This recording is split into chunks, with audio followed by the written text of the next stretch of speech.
Now, sponsored by Advent Health, this is 10 Sports. The Stu Sternberg era is over. Under his leadership, the Rays went to the playoffs 9 times, won the AL East 4 times, and won the pennant twice. For a team consistently near the bottom of baseball in attendance and payroll, in the past 20 years, the Rays rank 6th in winning percentage. Sternberg's love for the game made him an insider, but his approach to the sport made him an outsider. Traditionalists scowled at his investment in analytics, use of openers, and reliance on the shift. Teams had to adjust to Tampa Bay's tactics, adopt them, and in some cases force Major League Baseball to eradicate the maneuvers from the game.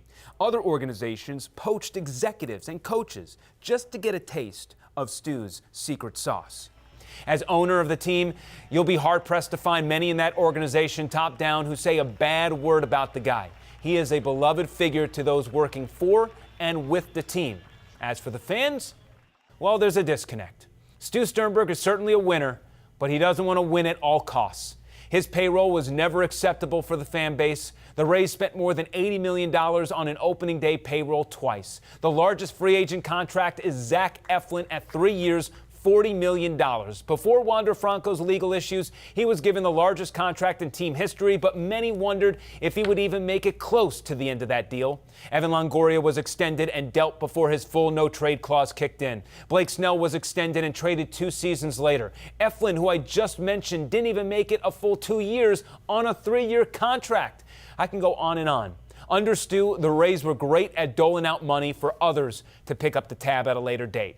Under Stu, the team knew how to acquire great talent, knew how to develop great talent, but never let the fan fall in love too long.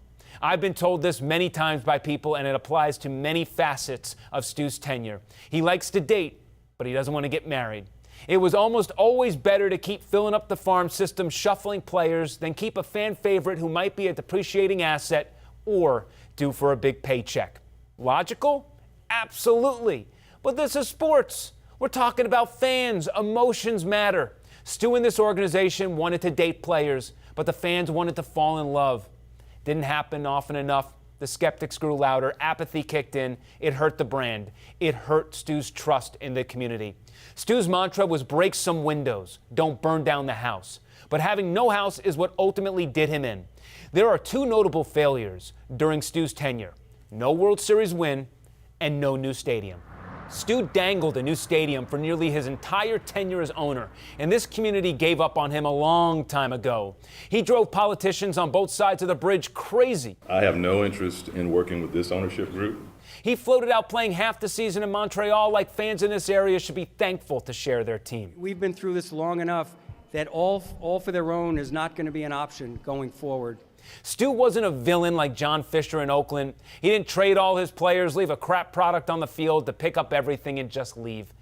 It's just building a stadium was too much of a commitment. The St. Pete deal was a home run for Stu. Tons of public funding, a sweet discount on the land. He was never getting a better deal than that, and he turned it down. We've made a number of missteps over the years. We dust ourselves off, we come back again. The PR mumbo-jumbo wasn't working anymore. It was finally clear to Major League Baseball that Stu was never going to build here. He had to go. So in the end, what's his legacy? I'll sum it up like this. He certainly left the place better than how he found it, but he still left behind some broken windows, and those are issues the new ownership group has to fix. As time moves forward, we will probably look back more fondly on the Stu Sternberg era.